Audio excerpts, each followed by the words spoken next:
오늘 말씀의 제목이 같은 마음과 같은 뜻으로라는 그런 말씀의 제목입니다. 우리는 모든 사람은 이 세상에 살아가면서 내가 좋아한다, 싫어한다는 나의 기준과 성향이 있어요. 나 저런 사람이 좋아, 저런 스타일이 좋아 하는 그런 자기만의 성향이 다 있어요. 그래서 사람마다 좋아하는 것이 다 달라요. 같지 않아요. 그래서 우리 가정에도 부부간에도 서로 좋아하는 게 다르고 관심 있는 그 분야가 다 다르지요. 그게 다른 것이 정상인데 같아야 된다고 하는 그 생각 때문에 갈등을 많이 하는 거란 말이에요. 그래서 사람 사이에 모였을 때 각자가 좋아하는 그것을 본인은 행복하잖아요. 나는 제가 저런 것이 좋아. 그래서 이렇게 하고요. 그걸 이제 행복해 여기잖아요. 근데 내가 좋아하지 않는 것을 할 때는 사람이 힘들단 말이에요. 그래서 우리가 가정의 행복, 이 사회 행복은 각자가 좋아하는 성향들을 인정해 줄 수 있어야지 그게 갈등이 없어지게 되거든요. 그래서 우리가 초대교회 성도님들도 서로가 이제 좋아하는 스타일이 다 다르게 있어요. 나는 바울이 전하는 복음이 좋고, 또 나는 베드로가 전하는 복음이 좋고, 또 그런 성향들이 있어가지고 사람들에게 이렇게 예수는 한 분을 믿는데 사람을 좋아하는 스타일이 달라가지고 이제 교회 안에 이렇게 분파가 생기는 거죠. 그래서 나는 바울을 추종하는 사람이야. 나는 바울파야. 나는 게바파야. 나는 또 아볼로파야. 이렇게 파당이 교회 안에 세워지게 된 거란 말이에요. 어쩌면 자연스러운 일이면서도 이것이 지나치게 되면 어떻게 해요? 교회 문제가 돼요. 어떤 우리가 사람을 추종하고 그 스타일에 같이 함께 한다는 건 좋은 일인데 이게 선을 넘게 되면 어떻게 해요? 교회 안에 분쟁과 갈등의 요소로 되는 거예요. 그러니까 사람이 좋아하는 걸 어떻게 해요? 그 좋아하는 걸 안 좋아한다고 그럴 수도 없고 또 안 싫어하는 걸 좋아한다고 그럴 수도 없단 말이에요. 그 현실적인 것을 우리가 인정해 줘야 된다는 거예요. 그것이 반드시 나쁘다가 아니라 어떻게 우리가 그 좋아하는 것을 하나님의 영광을 위해서 잘 발전시킬까 하는 우리가 그런 생각을 우리가 해야 되겠죠. 그래서 오늘 성경 말씀에 이 같은 마음, 이제 우리가 하나님 앞에 우리가 주님의 일을 하면서 이 같은 마음과 같은 뜻, 자, 이거 이제 우리가 마음이라고 우리가 성경에 이렇게 얘기할 때 heart라고 이렇게 이제 표현할 수 있어요. 그죠? heart. 그 다음에 이제 우리가 이게 뜻이라고 이렇게 번역할 때는 우리가 soul이라고 이렇게 성경은 우리가 번역을 해요. 그러면요, 하트와 소울의 차이는 뭐냐면 같은 마음, 같은 그래서 우리가 내면적인 세계를 말하는 거 아니에요. 그래서 우리가 마음에 서로 품고 있는 거, 또 내 영혼이 지향하고 있는 거, 이것을 우리가 하나로 품어야 된다. 그죠? 그럼 우리가 하나님의 앞에 인간의 성향은 다 다르고 좋아하는 건 다 다르지만은 우리가 이제 이 같은 마음을 사람끼리 서로 연합하고 사람끼리 서로 화목하려고 하는 게 아니라 우리는 하나님과의 관계 속에서 늘 우리가 생각하면서 영적 생활에 이제 이게 영적 생활에서 공통분모를 찾아야 된단 말이에요. 우리가 영적 생활의 공통분모를 육신적으로 서로 막 화목해야 되고 하나 돼야 된다.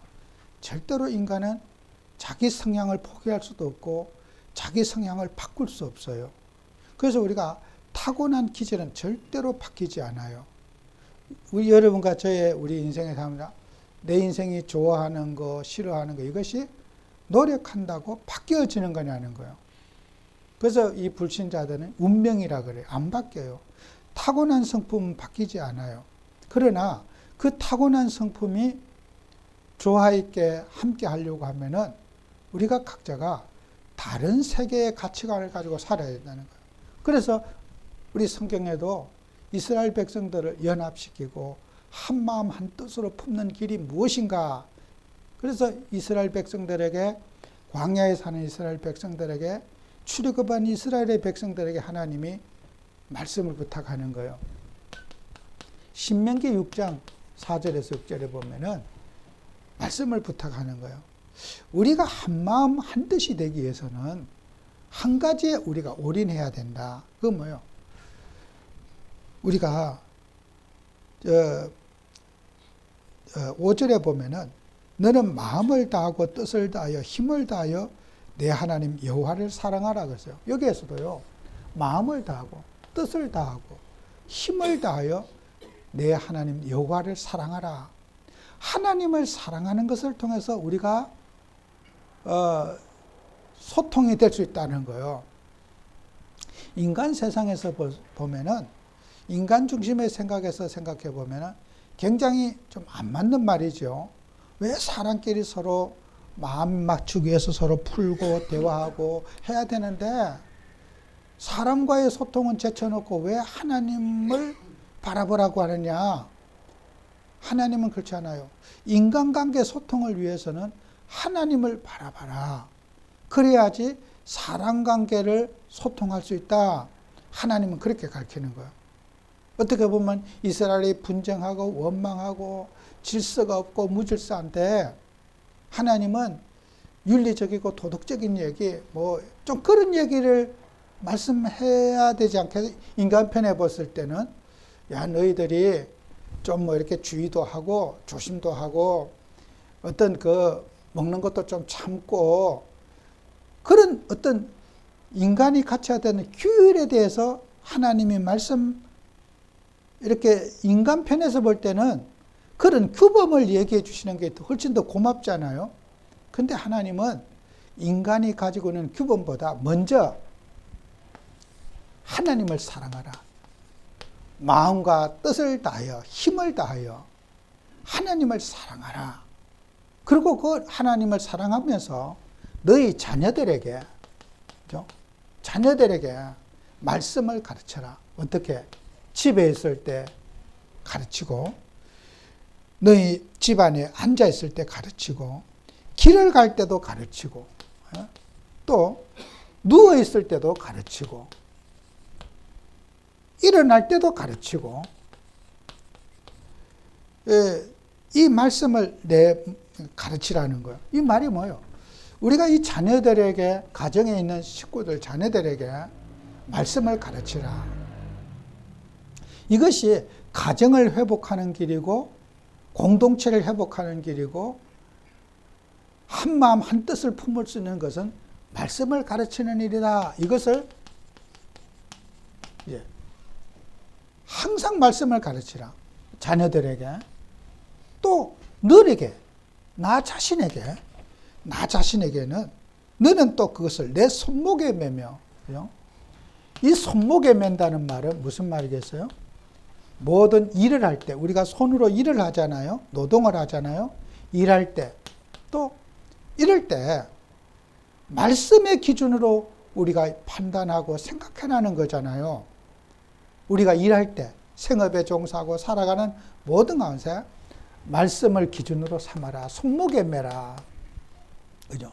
그 다음에 또 내 미간에 이 미간이 뭐요? 이마. 미간이라는 게 이거 이마, 머리를 말하거든요. 머리에 말씀을 새겨라는 거예요. 붙이라고 하는데 그 이마에 미간에 새기라는 말이 뭐예요? 머리에는 모든 일의 판단, 결정할 때 하나님의 말씀으로 판단해라. 신명기 6장 4절에 6절에 우리 자세히 보면요.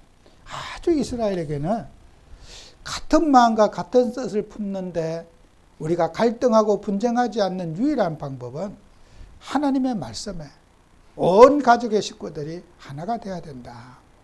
그래야지 가정이 행복하고 서로 화목할 수가 있다. 성격적인 대립하고 맨날 갈등하는 그런 가정이 아닌 말씀 중심의 가정, 말씀 중심의 교회가 돼야지 교회가 화목하고 행복하다는 거예요. 그래서 우리는 하나님께서 우리는 마음을 다하고 뜻을 다하고 힘을 다하여 내 하나님 여호와를 사랑하라고 하는 이 말씀이 결국 가정 치유, 교회 치유, 세상 치유라는 거예요. 하나님이 원하는 한 마음 한 뜻은 말씀 회복하라 이거죠. 우리는 세상적인 방법으로 가정을 회복할 수가 없어요. 어떤 성격적인 결함, 성격적인 대립, 우리 인간의 노력으로는 각자의 주장이 평행선을 달리고 있기 때문에 절대로 인간은 행복할 수 없단 말이에요. 그래서 우리는 가정마다, 개인마다, 사회마다, 인간관계 모임마다 내게 마음에 드는 사람, 싫은 사람, 좋은 사람 다 있고 공감이 되는 사람이 있고 공감이 되지 않는 사람이 있단 말이에요. 오늘 사는 우리에게나 초대교회 성도님들에게나 이런 내가 싫은 사람, 좋은 사람 앞으로도 있을 것이고 과거에도 있고 이 문제는 해결될 수 없는 문제란 말이에요. 이것을 해결하는 것은 결국 우리는 말씀을 회복하는 길이다. 이것이 신명기 6장 이스라엘 백성들에게 광야 생활하는 이스라엘 백성들에게 서로 뭘 갈등하고 대립하고 서로 충돌하는 것을 해결하는 것은 너는 말씀을 회복하는 길이다. 이걸 이스라엘 백성들에게 하나님이 가르쳐 주시는 거거든요. 그러면은 여러분과 제가 딱 생각해야 돼요. 우리는요, 사람에게 공감 능력. 그래서 우리는 공감 능력과 판단이 참 중요해요. 어떤 일이라든지 우리가 연속곡을 작가가 만들 때도 국민들에게 공감을 할 수가 있으면은 그 연속곡에 많은 시청률이 올라가요. 근데 혼자는 그 연속곡을 제작비를 많이 들여서 이제 했는데 공감이 되지 않으면 어떻게 해요? 시청자들이 안 봐요. 그래서 우리 작가들은 자기 수준에서 뭘 글을 쓰는 게 아니라 국민이 공감할 수 있는 내용을 연속극을 만들고 극을 만들었을 때 그 공감 능력만큼 인기를 얻게 되는 거죠. 시청률이 올라가게 된단 말이에요. 그죠? 그래서 우리는 항상 여러분과 제가 생활하면서 이 공감 능력을 찾는 것이 이 경제 축복도 받아요. 물건을 만들어도 사람들이 좋아하고 갖고 싶어 하는 물건을 만들면 어떻게 해요? 그 공감할 수, 나 저거 필요해. 저 사람도 필요하고 나도 필요해. 그걸 하게 되면 어떻게 해요? 그 물건은 잘 팔리겠지요. 아무리 좋은 물건이라도 사람에게 매력이 없다. 그러면 그거는 관심이 없는 물건은 아무리 좋은 물건이라도 안 산단 말이에요. 그죠? 나는 이 물건이 정말 좋은 물건인데, 근데 사람들이 그 물건의 가치를 뭘로 주는 거예요. 그렇기 때문에 안 팔리는 거란 말이에요. 그죠? 그래서 우리는 항상 우리가 사람이 살아가면서 이 공감할 수 있는 걸 찾아내야 된다. 대화에도 공감할 수 있는 대화를 찾고 공감할 수 있는 얘기를 하고 이것을 찾아내는 게 우리가 신앙생활의 기준이라는 거예요. 그래서 성경에 우리가 보면요. 자, 바울파, 아볼로파,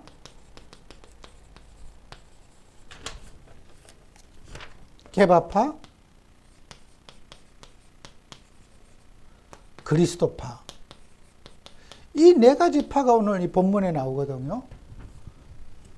우리가 우리 교회는 없겠습니까? 이런 사람들이. 우리 사회에 없겠습니까? 있어요.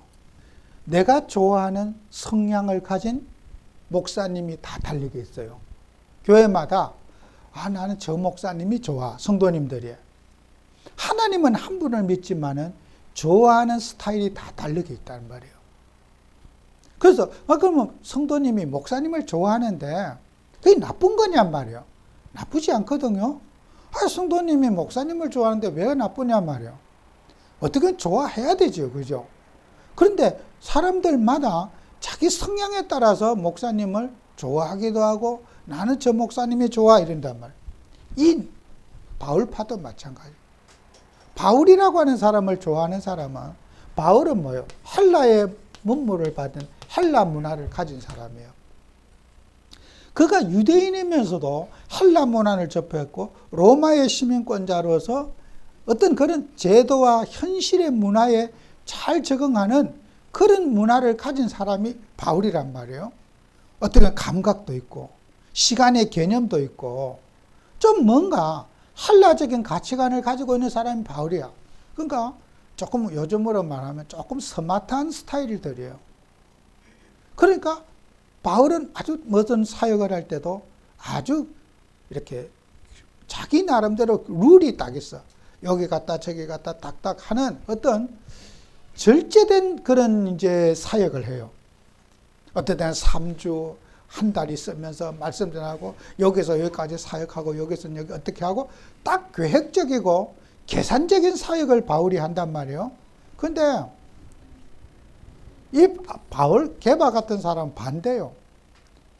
이것은 지금 늘어 터져가지고 항상 이래도 좋고 저래도 좋고 밋밋하게 유순하고 유순해서 좋은데 행동에 대해서는 민첩하지 못한 거란 말이에요. 게바는. 이 사람은 민첩성을 가진 사람이에요. 바울은. 게바는 어떻게 해요? 조금 느린 거예요. 느리면서 어떻게 해요? 신중하게. 매달 신중 모드로 살아가는 거예요. 야, 좀 더 생각해보자. 신중하게 우리도 해보자. 이런 성향을 가진 사람이란 말이에요. 그런데 바울이 좋아하는 사람. 좀 빨리빨리 뭘 적응하고 하면 되는데 왜 이렇게 느려 터져 죽겠느냐. 이런 사람들은 민첩성을 좋아하고 변화의 순간순간 대처하기 좋아하는 이런 머리를 가진 사람은 당연히 똑같은 목사님이지만은 바울 목사님을 존경할 거예요. 와, 우리 바울 목사님이 최고다.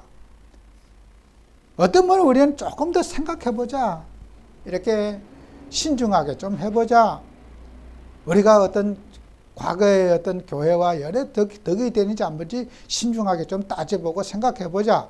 이런 게바와 같은 베드로 같은 생각을 가진 사람의 입장에서는 이런 사람이 또 경망스럽게 보이고 무슨 사역을 여기 갔다 저기 갔다 하냐. 한 가지 붙잡으면 끝을 봐야지. 왜 그렇게 여기저기 돌아다니면서 그냥 철새처럼 돌아다니고 여기저기 찍고 저기 찍고 막 에베소 찍고 갈라디아 찍고 맨날 찍고 돌아다니느냐. 좀 한 곳에 있으면은 죽을 때까지 뿌리를 잡고 그냥 끝을 내고 있어야지. 베드로는요 아주 신중하고도 인내성을 요구하는 거예요. 그죠? 바울은 그렇지 않아요.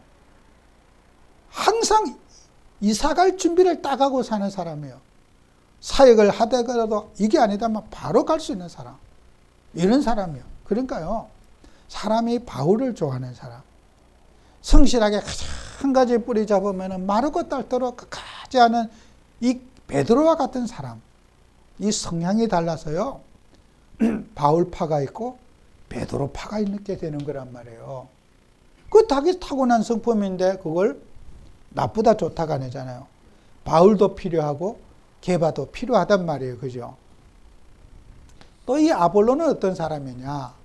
아주 공부를 많이 한 학문에 능통한 사람이라고 그랬어요. 성경 말씀을 잘 가르치는 이 티칭을 가르치기를 잘하는 아주 성경을 조리 있게 잘 가르치는 그런 학자요. 그런 학자 목사님이시란 말이에요. 성경을 잘 조리 있게 이렇게 성경을 성도님들에게 이렇게 이해를 잘 시키는 그런 목사님 말이에요.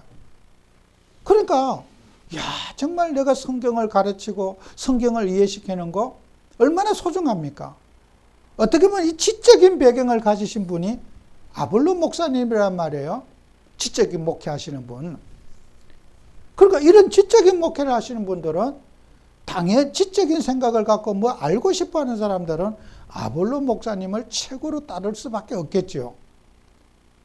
그 다음에 이 그리스도파는 어떤 사람이냐? 아주 행동파, 정적인 사람들이요. 행동파. 생각보다는 행동을 중요시하고 옮기는 길을 좋아해요. 어떤 교회에 어떤 제도라든지 공동체 이런 것보다는 그냥 무간섭, 뭐든지 간섭하면은 싫어하는 이 무간섭. 그리스도파는 그냥 내가 하나님 믿으면 되지. 뭐 신경 쓸 거 있느냐? 아무것도 신경 쓰고 싶지 않은 이 무관심을 많이 가진 거예요. 그 우리 단체는 이 그리스도파가 많지요. 어떤 것은 뭐 섬김, 어떤 봉사 이런 거 하면 아이고 뭐 저런 거 왜 해야 되냐? 저 뭐 보고 못 깨달은 사람이 하는 거지. 이렇게 가는 그리스도파가 많아요. 그러니까 이런 사람들 그래요. 그리스도파의 특성이 뭐예요? 공동체를 싫어해. 혼자 하는 것을 좋아하지 같이 하는 것을 힘들어한단 말이에요. 뭐 같이 좀 하자 그러면 네 혼자 하라. 난 안 한다. 공동체 참여를 싫어하는 것이 그리스도파의 특색이라. 개인은 참 모든 것을 잘하는데 같이 함께하는 거. 가정의 식구들과 함께하고 자녀들과 함께하고 우리 교회와 함께하는 거. 이 그리스도파는요. 독약처럼 싫어해요. 내 혼자 다 해야 되지 다른 사람하고 나눔이 되지 않는 거란 말이에요. 혼자는 굉장히 탁월한데 가치를 공동체를 못하는 사람이 이 그리스도파인 거예요. 이 교회는요. 이 세 가지 파 중에 그리스도파가 제일 교회의 걸림돌이 돼요. 바울파, 게바파, 아볼로파, 그리스도파 중에 그리스도파는 세상 말로 아나무인격파라. 누가 욕을 하든지 말든지 전차처럼 달려가는 거야. 그러니까 이 그리스도파는 어떻게 해요? 이런 사회에 늘 부딪힘이 되고 사람들이 이단이라고 막 지키게 되는 거예요. 이게 우리하고는 안 맞아. 그래서 이 그리스도파는 거의 이단으로 갈 가능성이 많아요. 사회에 적응을 하지 못하는 거. 여러분이 그리스도를 사랑하는 건 좋지만은 너무 가정도 무시하고 인간관계 무시하고 나만 살면 돼. 우리 교회만 커지면 돼. 남의 교회가 죽든지 말든지. 이게 그리스도파의 특색이 그래요. 남의 교회가 무너져도 뭐 우리 교회만 잘 되면 되지 뭐. 오히려 그걸 쾌감을 느끼는 거죠. 이 그리스도파는. 그래서 우리는 이 생하면서 초대교회도 이 네 가지 파가 교회는 고린도 교회에 있었다는 거예요. 그래서 이것을 우리는 어떻게 해요? 말씀을 가지고 우리가 해결해야 된다. 그리스도파도 말씀 중심으로 살고 아볼로파도 말씀 중심으로 살고 바울파도 하나님 말씀 중심으로 삼아야지 한 마음과 한 뜻을 품을 수 있다. 그죠? 이것이 고린도 교회 오늘 성경에서 말하는 주제입니다. 꼭 우리는 이 말씀을 기억해야 돼요. 이게 이런 사람이 다 있어요. 성도님들 속에. 우리 교회 안에도 우리 단체도 다 이런 네 가지 종류의 사람들이 있어요. 말씀이 아니면은 절대로 인간이 가진 성향을 넘어설 수가 없고 내 혼자는 잘하고 있지만은 우리 후대에게 짐이 될 수밖에 없어요. 그래서 우리가 하나님을 하는 우리에게 자, 그리스도인들이 가지고 있는 이제 목표, 방향을 잘 설정하셔야 돼요. 우리가 어떻게 응답받고 가야 할 것인가? 자, 지금까지 말한 대로 말씀이 기준이 되어야 된다. 성경 말씀. 말씀하면 다 말씀, 여러분이 모든 말씀이 다 말씀이잖아요. 말하는 게 반드시 성경 말씀이 기준이 되어야 된다. 성경. 우리가 신구약 66권 성경 말씀이 우리 인생의 기준이 돼야 돼요. 그럼 성경 말씀이 기준이 되려면 어떻게 해요? 성경을 보셔야지요. 여러분이 성경을 읽고 봐야지 성경을 말씀이 기준이 되지. 설교의 말씀이 하나님 말씀이지만은 성경이 오리지널 하나님 말씀이에요.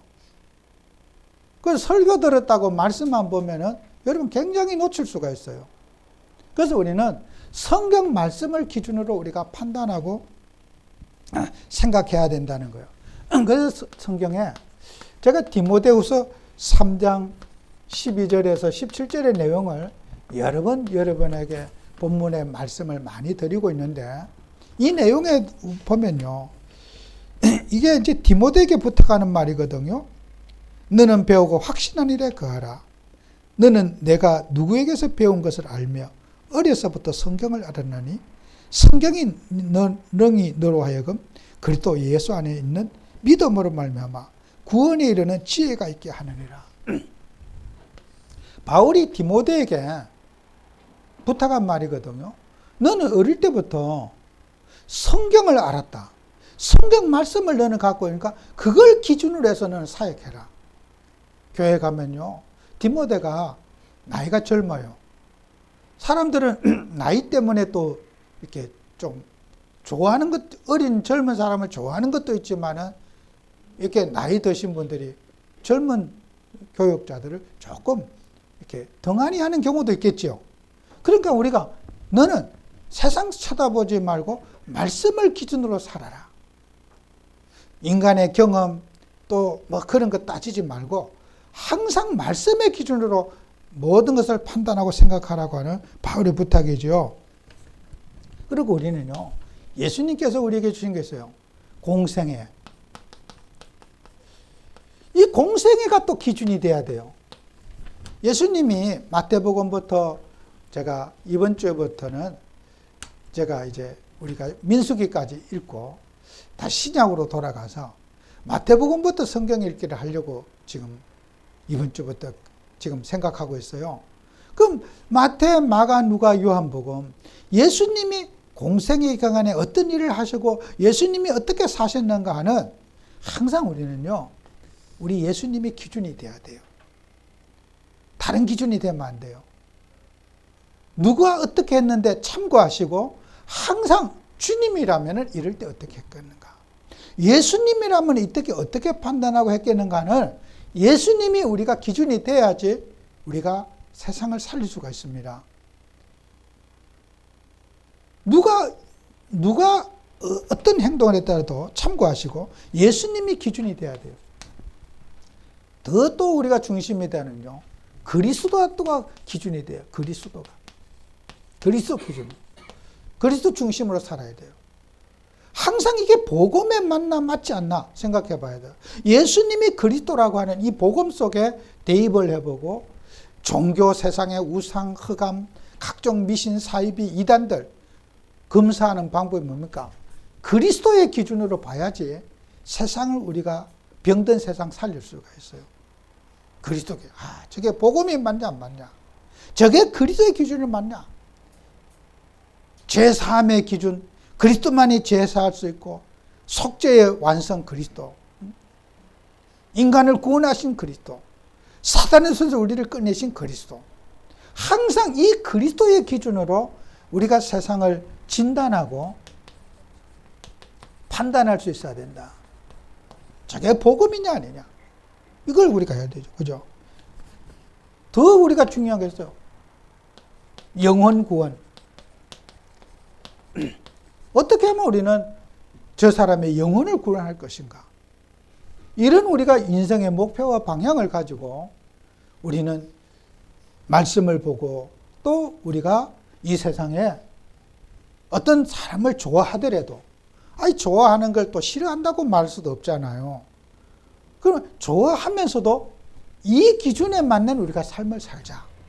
성경에 읽자. 죄를 지어도 이렇게 죄를 지어도 선을 넘지 않는 우리가 사람이 좋아하는 것을 그게 나쁜 게 아니잖아요. 바울을 좋아하는 게 어떻게 나쁜 겁니까? 베드로 사도를 좋아하는 것이 어떻게 나빠요?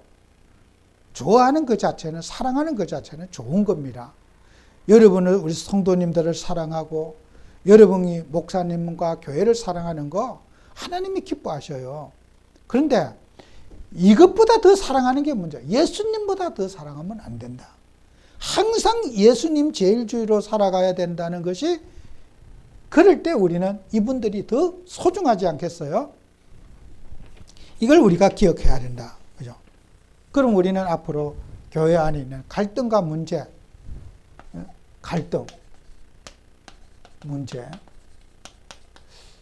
갈등과 문제를 이 표현을 이렇게 해서 죄송하지만은 맨날 갈등할 때 갈등이 더 생겨요.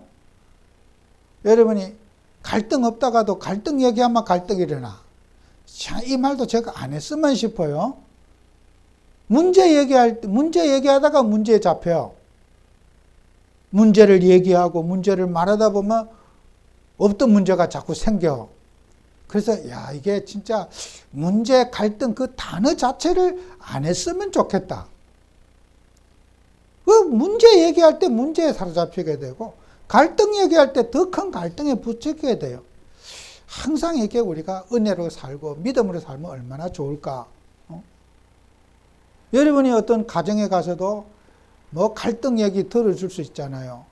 우리가 갈등을 얘기하다 보면 나중에는 하나님이 없고 갈등만 남아. 문제 얘기하다 보면 문제만 남고 하나님이 없어. 서로 근심과 얼굴이 갖고 큰일 났다, 우리 기도합시다, 이래. 그거는 어떻게 보면 사단에게 속는 거거든요. 여러분과 저는 갈등과 문제를 초월하자. 그죠? 초월. 뛰어넘어야 돼요. 맨날 심각하게 우리 문제 좀 얘기해보자. 갈등 얘기하자. 그러면서 우리가 이 갈등과 문제가 사탄의 올무가 되어져요. 이거 치유받으셔야 돼요. 아, 나는 문제가 많은 사람이야. 우리 집은 문제가 많아. 갈등이 많아. 그 생각에서부터 벗어나야 돼요. 우리 집은 문제가 없고 갈등이 없어. 이 생각의 전환이 필요해요. 우리 집은 문제 없어. 우리 집은 갈등 없어. 그 생각의 전환이 필요하단 말이에요. 그래서 저는 어디 예배 가거나 이러면은 대부분 사람들이 우리 집은 문제가 심각해요. 이런 분들이 많이 있어요. 그런 분들이 또 목사님한테 예배를 청하는 분들이 많잖아요. 행복해서 예배를 청하는 것보다는 문제가 많아서 예배 와 달라고 하는 사람이 많잖아요. 그러면은 저는 항상 그냥 문제 없다는 것을 항상 생각해요. 이 집에 뭔 문제 있어? 우리 문제 없습니다. 먼저 제 자신 속에 그걸 각인시켜요. 문제 없는 집인, 따지고 보면 문제 없는 집은 없어요. 갈등 없는 집 없어. 그 갈등을 포럼하다 보면 어떻게 해요? 하나님이 없어져요. 그래서 우리는 문제 포럼, 갈등 포럼하지 말고 그리스도 포럼하고 은혜를 포럼하고 감사를 포럼하고 그런 우리가 축복을 누리자. 저는 설교기 때문에 갈등 문제라는 단어를 쓰지만은 여러분은 갈등 문제 쓰지 않는 습관을 가지셔야 돼요. 여러분이 힘들다고 하는 그 갈등 문제를 초월하는 그런 응답 받아야 돼요. 그래서 우리가 하나님 믿는 우리에게는요, 그릇 준비가 필요해요. 그릇 준비. 그리고 개인 응답과 개인 시간표가 필요해요. 내가 뭘 해야 될 건지가. 성경에 우리가 나와 있는 내용 가운데 고린도전서 12장 25절 31절에 보면은 우리는 몸 가운데 분쟁이 없고 오직 여러 지체가 서로 같이 돌보게 한다. 우리가 한 지체인데 몸이요, 눈하고 코하고 싸우지 않아요. 입과 귀가 싸우지 않아요. 서로 어떻게 해요? 필요한 역할이 있단 말이에요. 몸끼리 분쟁을 하지 않는다는 거예요. 한 지체가 아프면은 전체가 다 고통을 느낀다. 오늘 성경 말씀에 보면은 여러분이 손가락에 어떻게 좀 가시가 들었어. 그러면요, 온몸이 다 아파. 손가락만 아프지 않아요. 마음도 눌리고 머리도 아프고 다 아파. 손가락에 가시 들렸는데 그 조그만 가시가 손가락에 들렸잖아요. 머리도 아파. 온몸이 다 아파. 다리에 힘도 없어. 왜 그럴까요? 우리의 몸은 그 작은 가시가 손가락에 걸려도 온몸이, 눈도 침침해. 아프면 잘 안 보여. 밥맛도 없어. 온몸이 고통을 받아. 반대로 어떻게 해요? 입이 여러분이 맛있는 음식을 먹었어. 그러면요, 입만 즐거운 게 아니에요. 머리도 맑아지고 기분도 좋아지고 걸음도 가벼워지고 사람이요 그 맛있는 그 식사의 음식을 맛있게 한번 먹었는데 온몸이 에너지가 몸이 건강해지고 기분이 좋아지고 피곤이 없어져요. 이게 여러분에게 안 좋은 우리가 앞부분은 다른 게 안 좋게 이렇게 영향을 주고 여러분이 내가 좋은 아름다운 걸 봤어요. 그걸 보면 마음이 또 눈이 즐거웠는데 마음이 또 즐거워져요. 아, 정말 아름다운 꽃을 봤어. 눈만 봤는데 눈을 통해서 마음이 또 즐거워지네. 힘이 나고 기분이 좋아지고 의욕이 생겨요. 이 사람은요 서로에게 영향을 준다는 거예요. 그래서 우리는 항상 어떻게 해요? 복음에 영향력을 주고 기도에 영향을 주고 말씀에 영향을 주는 이런 우리가 생활을 해야지 이런 우리가 세상의 모든 그런 흑암 문화 속에 사는 사람을 살려낼 수 있다는 거예요. 그러니까 우리가 영적인 건강이 제일 중요하지 않아요? 영적인 건강이 돼야지 우리가 사람 살리는 주역이 될 수 있다. 꼭 승리하는 여러분 되기를 바랍니다. 기도합니다. 하나님 오늘도 우리에게 은혜를 주셔서 정말 한 마음과 한 뜻으로 주님을 사랑하고 또 예수 그리스도 중심으로 세상을 치유하고 살릴 수 있는 저희들이 되게 해 주옵소서. 예수님 이름으로 기도합니다. 아멘.